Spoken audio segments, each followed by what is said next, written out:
અસામાજિક તત્વોનો આતંક યથાવત જોવા મળી રહ્યો છે। શહેરના પાંડેસરા વિસ્તારમાં મોડી રાત્રે અસામાજિક તત્વોએ શ્રીરામનગર સોસાયટી ખાતે ભારે તોડફોડ કરી હતી। શ્રીરામનગરમાં પાર્ક કરાયેલા 8 થી 10 જેટલા વાહનોને નિશાન બનાવવામાં આવ્યા હતા। આ નરાગમ તત્વોએ વાહનના કાચ તોડીને મોટું નુકસાન પહોંચાડ્યું હતું, જેના કારણે સોસાયટીના રહીશોમાં ભયનો માહોલ ફેલાયો છે। ઘટનાની જાણ તાત્કાલિક 112 નંબર પર કરવામાં આવતા પોલીસ કંટ્રોલ રૂમનું PCR વાન તુરંત ઘટના સ્થળે પહોંચ્યું હતું। જો કે તોડફોડ કરનાર શખ્સો ત્યાંથી ફરાર થઈ ગયા હતા। તોડફોડથી રોષે ભરાયેલા સોસાયટીના લોકો હવે એકઠા થઈને પાંડેસરા પોલીસ મથક ખાતે પહોંચ્યા છે અને અસામાજિક તત્વો વિરુદ્ધ કાયદેસરની કાર્યવાહી થાય તે માટે ફરિયાદ નોંધાવી રહ્યા છે। પોલીસે આ તોડફોડ કરનારા શખ્સોને વહેલી તકે પકડી પાડવા અને કાયદાનું ભાન કરાવવું જરૂરી બન્યું છે। નિલેશભાઈ કાંતિલાલ પાટીલ છે, અહીંયા પ્લોટ નંબર 22 શ્રીરામનગરમાં મેં રહું છું અને રોજિંદા મુજબ એટલે સવારે નોકરી પરથી આવીને પછી ગાડી પાર્ક કરું છું।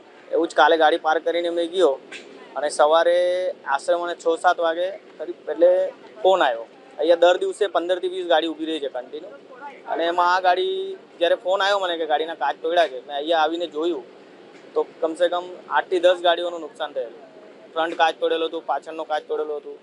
કોઈ તોડ્યો છે, કેમ તોડ્યો છે, શું કારણથી તોડ્યું છે એ તો ખબર નહીં, પણ હવે પોલીસ પછી આવ્યા પછી અમે જોઈ જે પરિસ્થિતિ પછી અમે પોલીસને ફરિયાદ કરી, પછી પીસીઆરને બોલાવ્યું, પીસીઆર આવી છે, પછી અમે ફરિયાદ કરી આવ્યા છે।